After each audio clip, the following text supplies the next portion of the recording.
Welcome to MMO Grinder Sidequest, where I take a look at closed beta and trial subscription games, giving you a quick first impression.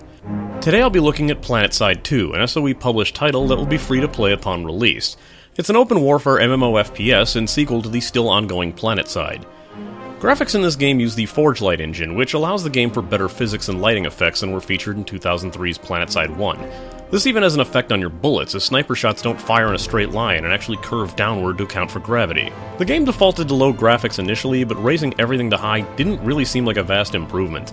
The worlds are massive and expansive, but the graphics aren't exactly stunning. But they work. I even noticed I was getting bogged down by lower frame rates on occasion, which just came across as odd. Lighting takes effect in the day-night system especially, and it gets dark, making sneaking around at night or under the cover of fog perfectly viable strategies, if not somewhat annoying, as opposing players don't have markers over them, making it hard to immediately recognize an opposing player as a threat.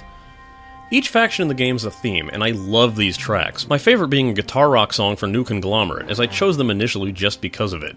As for the music within the game, it's mostly silent, focusing more on its sounds, as the roar of engines or footsteps of an enemy soldier can be just what you need to get an upper hand.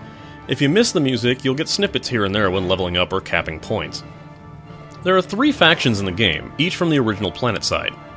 The Vanu Sovereignty, alien tech-obsessed humans looking to unlock the secrets of their technologies; New Conglomerate, democratic freedom fighters who want to remain separate from the final faction, the Terran Republic, an authoritarian regime looking to reunite the other factions under one banner.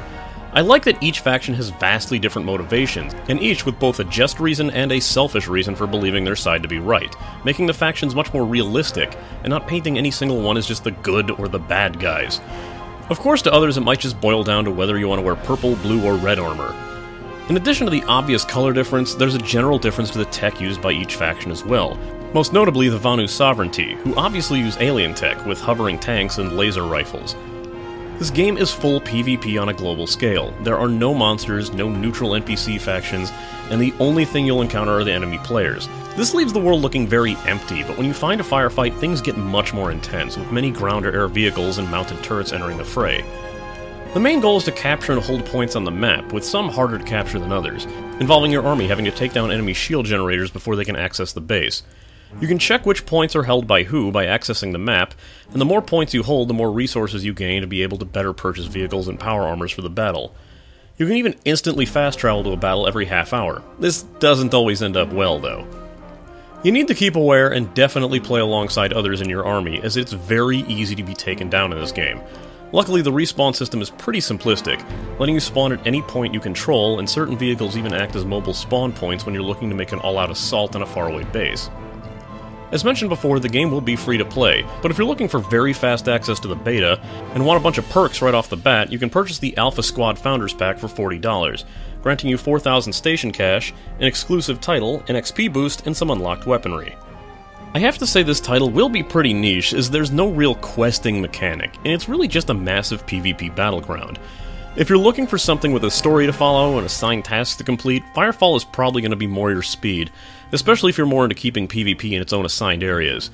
There's really no comparison between Firefall and Planetside 2, so expect completely different experiences from both games. Otherwise, it's an interesting concept, and if you're into the idea of an open warfare, purely PvP FPSMMO, this might be what you're looking for.